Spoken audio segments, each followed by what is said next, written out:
Montana, 1900. For a century, economic development had been our ideal. For a long time, we didn't even consider the cost. The 1906 edition of one Montana newspaper reveals the prevailing 19th century attitude towards progress. The rancher of the future will know the color of the smoke from his neighbor's chimney. The covert of the deer will be the retreat of the domestic animal, and the lair of the wild beast, the playhouse of the children. There will be no wilderness anymore. We tamed the wilderness, and in doing so, created new problems. By 1900, and even earlier, many had begun to experience the social cost of unlimited growth. In protest, some took on the halls of the legislature and Congress. Still others took on the pool halls and saloons, and many participated in demonstrations and strikes. Some of them were well-dressed ladies. Some were poorly paid workers. Some were farmers. Some writers. Although they had little in common, they shared two beliefs: that the human condition should be improved, and that they could improve it. Some called themselves progressives. They believed that reform could come through legal means. Others rejected the political process. They felt the capitalist system was so corrupt that laws had no meaning. They were called radicals. Throughout the first 20 years of this century, a variety of individuals, representing many classes, races, and beliefs, worked on numerous reforms. Rarely did these individuals unite behind a single cause. We take for granted the changes they made, like the 8-hour workday, or women's right to vote, or child labor laws. But every victory they had was hard fought and hard won. Nothing came easy during the Progressive era. Progressivism had its roots in the populist movement of the 19th century. A severe economic slump throughout the nation energized the Populist Party in the 1890s. Populists demanded public ownership of railroads and of telephone and telegraph systems. They wanted a graduated income tax, direct primaries and direct election of senators, and free coinage of silver. It was the silver issue that helped populism grow in Montana.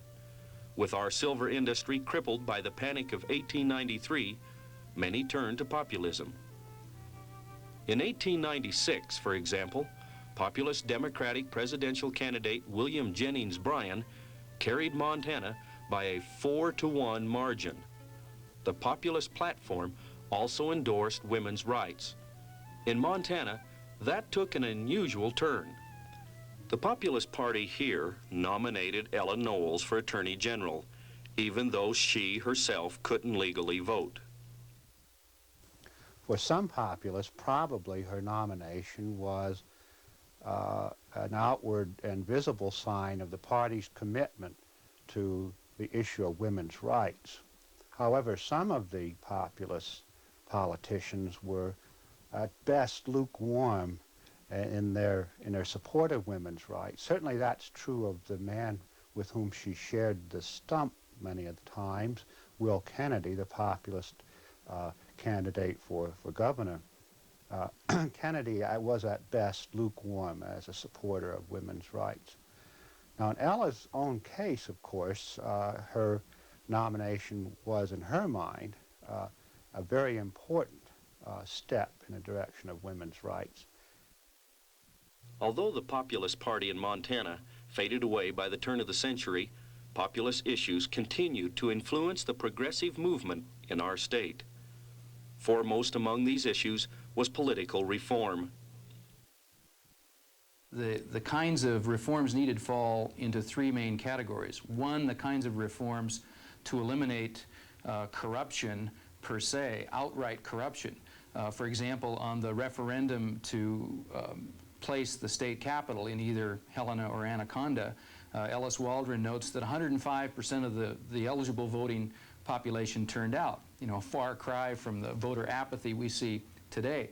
And the second set had to do with simply enlarging the electorate itself, the inclusion of women, the inclusion of landed residents of Montana. How quickly did it take for you to be able to vote in an election? And then finally, the third category had to do with moving from indirect to direct democracy. And that includes, of course, the direct election of United States senators and the implementation of the use of initiative and referendum as authorized by the first Constitution. In Montana, political reformers joined together in the People's Power League. Headed by Hamilton journalist Miles Romney, the League's many projects could be summarized by its broad statement of purpose: to pass beneficial legislation through the initiative and referendum. In 1912, the League did just that. Voters adopted 4 initiatives that year. They okayed a direct primary system, a Campaign Expenditures and Corrupt Practices Act, a presidential preference primary, and they clarified laws covering the direct election of senators. Well, I would reiterate that we were in the process of experimentation with a new statehood charter, and it was really a matter of trial and error. We probably didn't know until much later just how helpful these reforms would be. But I'd like to twist your question just a bit to suggest that they were helpful as part of an experiment taking place in all of the states, utilizing as a social laboratory different ways of getting at direct democracy. And Montana, for example, following the debacle in which the Congress refused to seat a United States senator sent to it by the Montana legislature, Montana was the first to decide that we're going to elect, at least preferentially, our senators by direct vote of the people. And it's also well known that Montana was in the lead in terms of expanding the vote for women. So Montana was kind of a social laboratory in which things were happening for not only Montanans, but as examples for the rest of the country. Progressives felt certain that mankind was infinitely perfectible. They believed progress meant the continuous improvement of individual human beings as well as the entire human race. They saw legislation as one way to advance. There ought to be a law could have been the motto of many progressives. Others believed education was the way to solve society's problems. In Montana, that belief became manifest in an incredible boom in the number of school districts. This growth accompanied the huge influx of homesteaders. Between 1908 and 1918, the number of school-aged children doubled. The university system expanded at the same time. The 1893 legislature had created a multi-university system with branches in Missoula, Bozeman, Dillon, and Butte. By the early 1900s, many grew convinced that consolidation would eliminate the expense inherent in running 4 branches. But here again, the homesteaders made an impact. Instead of closing down campuses, the legislature voted to expand. Although they wouldn't be built until the 1920s, Northern Montana College at Havre and Eastern Montana College in Billings were approved by the legislature in 1914. Both lay in the heart of Montana's homestead country.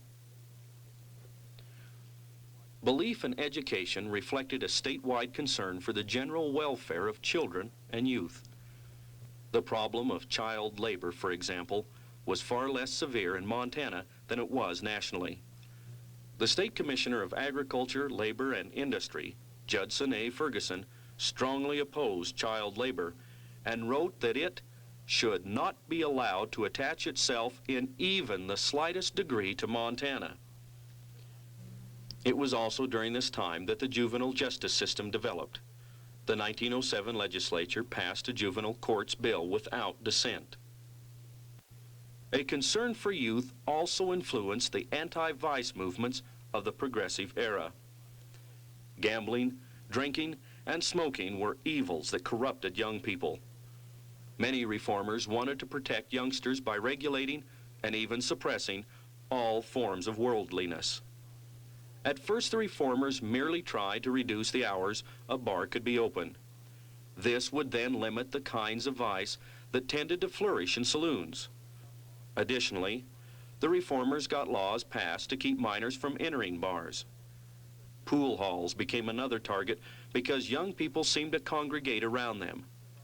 And finally, reformers tried to eliminate prostitution. They began by getting the trade confined to certain areas of a town. They had little success, however, until the Attorney General stepped in to close all houses of prostitution. Other, less drastic changes needed to be made. Street traffic, for instance, was growing. The number of complaints about speeding, reckless driving, and drunk driving increased. Town councils set speed limits and organized traffic patrols. Gun control also became an issue in many places. Most people wanted six-shooters off the streets. They reasoned that this was no longer the Wild West. That sense of civilization powered the progressives a long way. Their strength also came from the conviction that their cause was just. They saw their struggle in the same terms that Montana journalist Jerry Murphy saw history. That is, a perpetual war between right and wrong, between freedom and bondage, between justice and oppression, between humanity and selfishness, between heart and mind, between immortal longings and mortal ambitions, for human progress and the civilization of the world. The reformers were so sure of themselves. At the same time, however, ambiguity clouds their victories. When Helena shut down the Zanzibar, a black nightclub on Clore Street, the moral victory was tainted with financial, political, and racial considerations. The city council moved on the Zanzibar in 1906, but one of the complications in this reform movement, as it was styled, is the fact that on the city council you had individuals who had themselves invested in saloons in Helena, and so stood to gain by the loss of this particular saloon. In the midst of all of this, the progressive black community, and I use that term very specifically, blacks in the community who are involved in church work, who are involved in community building, these individuals made it very clear to everyone, as much as they possibly could through the press, that while they did not like what the Zanzibar stood for, they certainly were not going to stand by and allow whites to persecute the owners of the Zanzibar. And in the end, what happens is the Zanzibar loses. They go out of business. The white city councilmen win.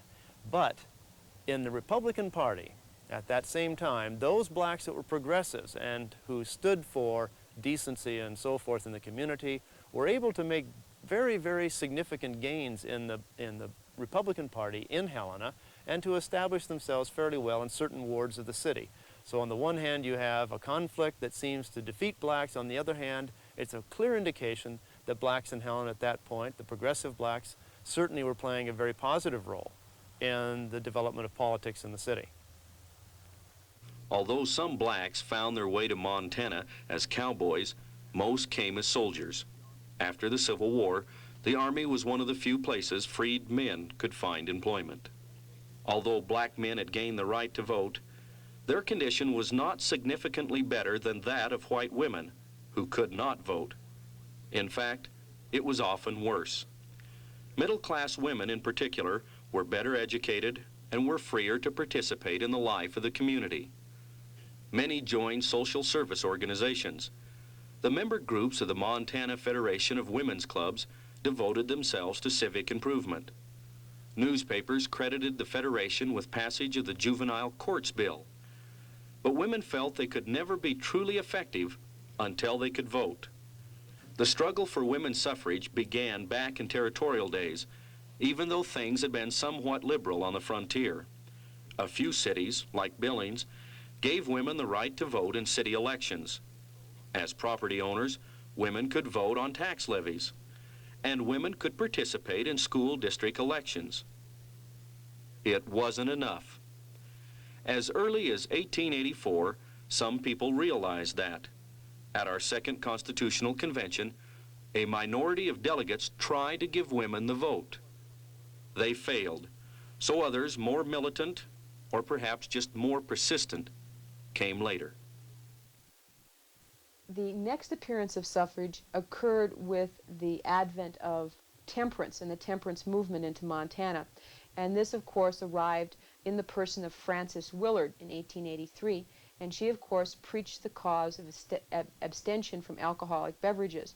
But along with this, she saw the fact that women needed the vote in order to control alcohol consumption as a crucial part of the temperance platform.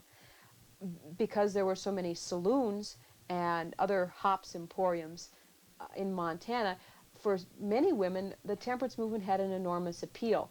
So with the temperance movement, a good many women who would normally not have been drawn in to political women's suffrage were drawn in under the auspices of the WCTU, the Women's Christian Temperance Union, basically on Frances Willard's political platform of using the vote to control alcohol consumption. There had been an awful lot of anti-suffrage campaigning going on.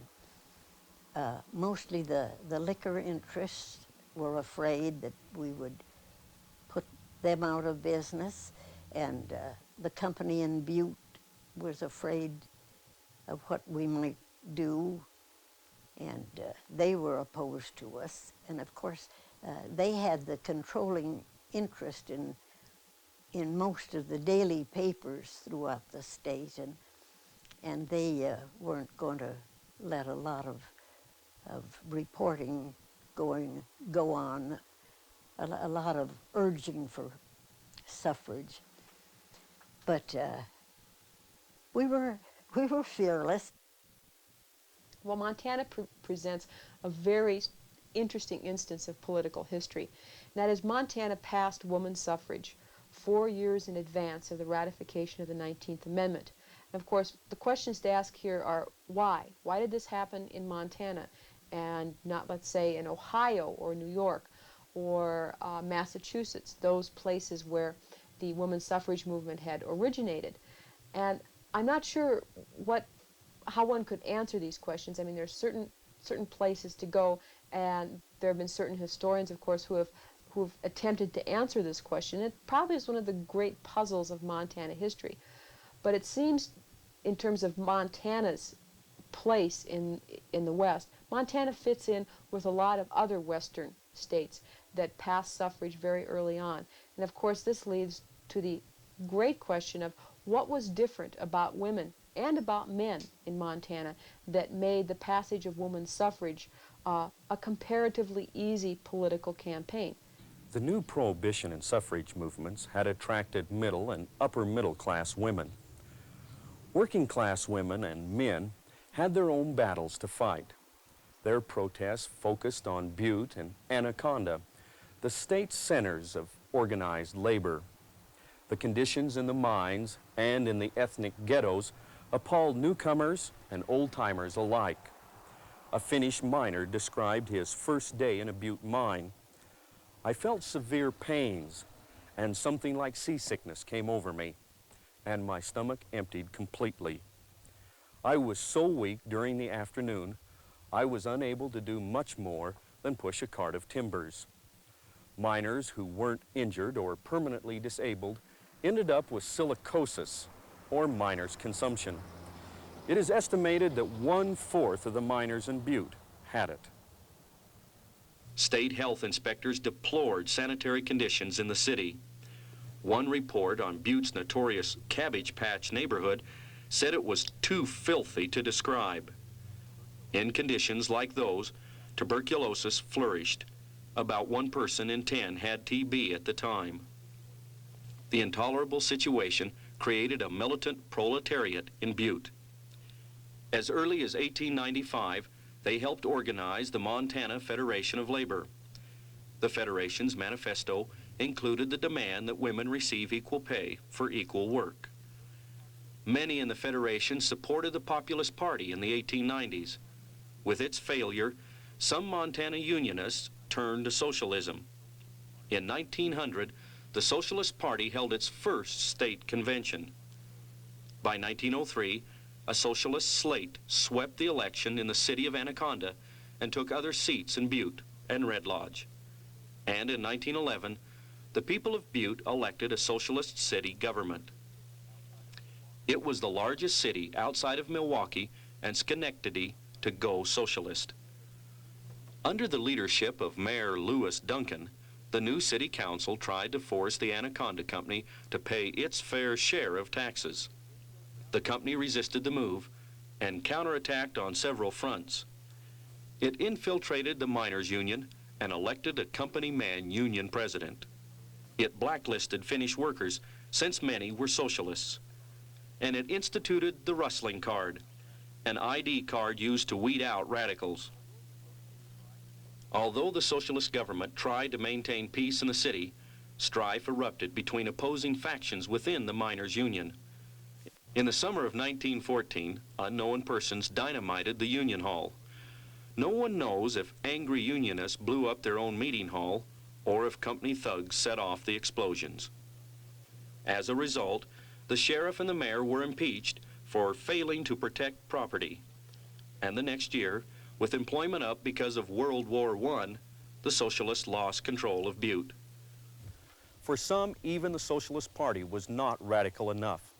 In 1905, a group of militant labor leaders from around the country formed the Industrial Workers of the World.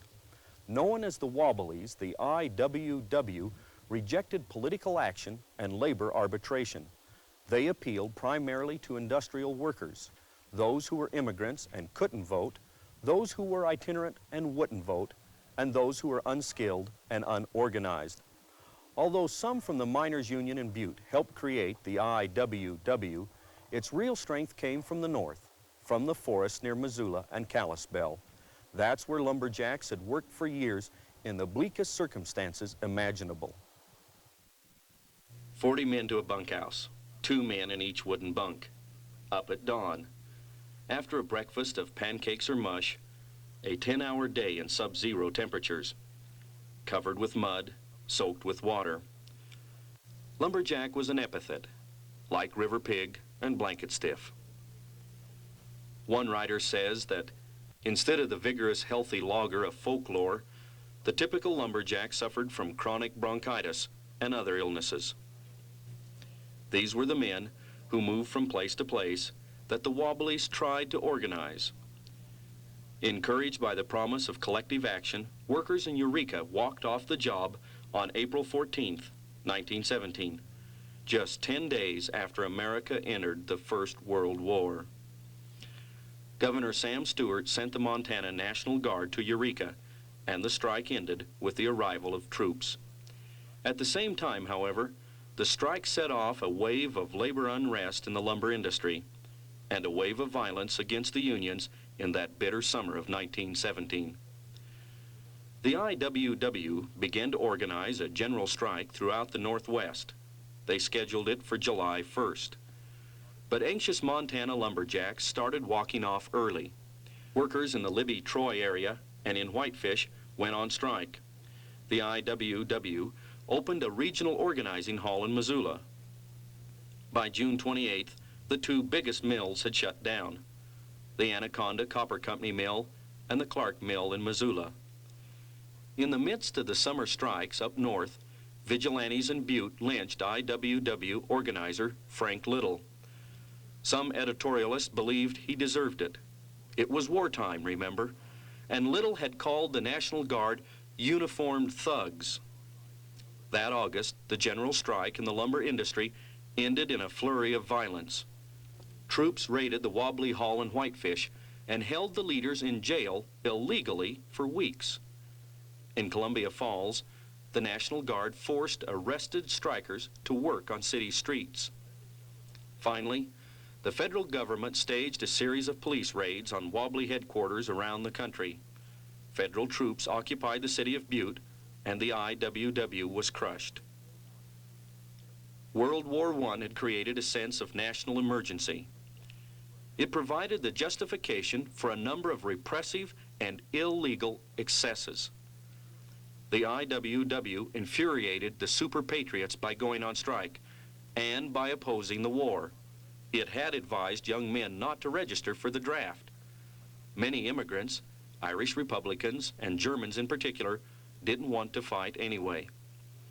Nevertheless, Montana sent more men per capita to the war than any other state in the Union. But on the home front, it was a shameful time. We persecuted pacifists of all kinds. We drove Mennonites out of the state and nearly lynched a man for refusing to buy Liberty bonds. In Lewistown, we burned down a school, and we jailed a man for saying he hoped Germany would win the war. It was a harsh time for the Constitution and for common sense. Some note the end of the Progressive Era with the beginning of the First World War. Montanans, however, often date its end with Burton K. Wheeler's defeat in the 1920 governor's election. The progressive mood evaporated. In either case, the end of progressivism was the end of much more than general social upheaval. At the beginning of this century, a sense of optimism pervaded the state. Everyone was new, and all were hopeful. But the strikes and unrest, the war and its backlash, destroyed that optimism. After the war, we weren't quite new and fresh anymore. We'd seen a side of ourselves we learned we didn't like. We tried to be kind to one another in the Progressive Era. But in the coming years, the land would not be kind to us.